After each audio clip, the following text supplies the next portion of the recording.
নমস্কার বন্ধুরা, তোমাদের ইউটিউব চ্যানেল জিকে ম্যানিয়াতে তোমাদের স্বাগত। বন্ধুরা, তোমরা যে বলছিলে যে মিসলিনিয়াস যে মেইনস এবং ক্লার্কশিপ এটার যে পরীক্ষা কবে হতে পারে এটা নিয়ে কিন্তু একটা অনিশ্চয়তা ছিল। তো সেই অনিশ্চয়তা কিছুটা দূর করেছে নীলাদ্রি স্যার। তোমরা জানো যে পিএসসি যে প্রাক্তন অধিকর্তা, এবং তার কথা কিন্তু প্রত্যেকটা মিলে যায়।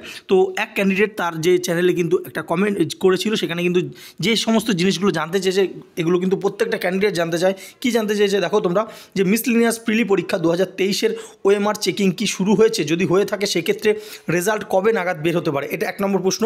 2 নম্বর, ক্লার্কশিপ 2023 প্রিলিমিনারি পরীক্ষার ওএমআর আপলোড কবে নাগাদ হবে, এটা 2 নম্বর প্রশ্ন। 3 নম্বর হচ্ছে মিসলিনিয়াস মেন্স ও ক্লার্কশিপ 2023-এর মেন্স কি পুজোর আগে অনুষ্ঠিত হতে পারে? খুব উৎকণ্ঠাতে আছি স্যার, উত্তর দেবেন। এবং ওবিসি গেস না মিটলে কোনো পরীক্ষার ফলাফল কি বের হবে না, এটা 4 নম্বর।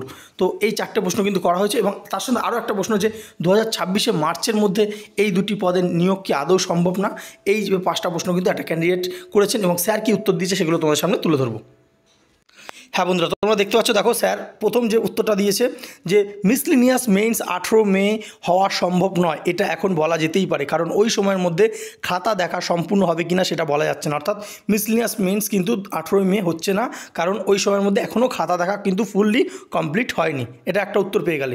2 নম্বর, যে মিসলিনিয়াস প্রিলিমসের খাতা দেখা সম্পূর্ণ হলে ক্লার্কশিপ প্রিলির খাতা দেখা শুরু হবে, কাজেই ক্লার্কশিপ মেইনস যথাসময়ে হওয়াটা প্রশ্নচিহ্নের মুখে রয়েছে। অর্থাৎ মিসলিনিয়াসের মেন্সের আগে খাতা দেখা হবে, তারপর শুরু হবে ক্লার্কশিপের পরীক্ষার যে মেন্সের খাতা দেখা। তার মানে ক্লার্কশিপ যে মেন্সের যে তারিখ দেওয়া রয়েছে পিএসসির ক্যালেন্ডারে, সেই তারিখে কিন্তু পরীক্ষাটা হবে না, আলটিমেট পিছোচ্ছে। আচ্ছা, 3 নম্বর যে প্রশ্নটা করেছিল যে ওবিসি কেসের সঙ্গে এর কী সম্পর্ক আছে, তবে দুটো ফলাফলের সঙ্গে ওবিসি কেসের কোনো সম্পর্ক নেই, এটা আমি বহুবার বলেছি। এটা আগেও কিন্তু স্যার অনেকবার বলেছিলেন যে এই ওবিসি কেসের যে সঙ্গে কিন্তু এই ক্লার্কশিপ এবং মিসলিনিয়াসের কোনো সম্পর্ক নেই, অর্থাৎ রেজাল্ট বেরোবে এবং পরীক্ষা কিন্তু হবে, ওবিসি কেসের সঙ্গে এর কোনো সম্পর্ক নেই। আর 4 নম্বর তিনি যে প্রশ্নটা করা হয়েছিল যে এটা 2026-এর মধ্যে রিক্রুটমেন্টগুলো কমপ্লিট হবে কিনা, সেটার ক্ষেত্রে তিনি বলেছেন বাকি প্রশ্নের উত্তর একমাত্র জ্যোতিষীরাই দিতে পারেন, কারণ এটা তার পক্ষে জানানো সম্ভব নয়। ঠিক আছে? তো এবং তিনি কিন্তু আরও একটা জিনিস জানিয়েছেন, সেটা হচ্ছে তিনি নিজেও কিন্তু এখন বলছেন যে অন্যান্য যে সমস্ত পরীক্ষাগুলো আছে, যেমন ধরো রেলওয়ে বা অন্যান্য কোনো পরীক্ষা রয়েছে, তার দিকে কিন্তু প্রার্থীরা নজর দিলেও দিতে পারে, তো সেটা কিন্তু তিনি জানাচ্ছেন। তো এই ছিল আপডেটটা। ভালো লাগলো অবশ্যই লাইক করো, আমাদের চ্যানেলে যারা নতুন, চ্যানেলটা সাবস্ক্রাইব করুন, পাশে থাকা বেল আইকনটি ক্লিক করো। ধন্যবাদ।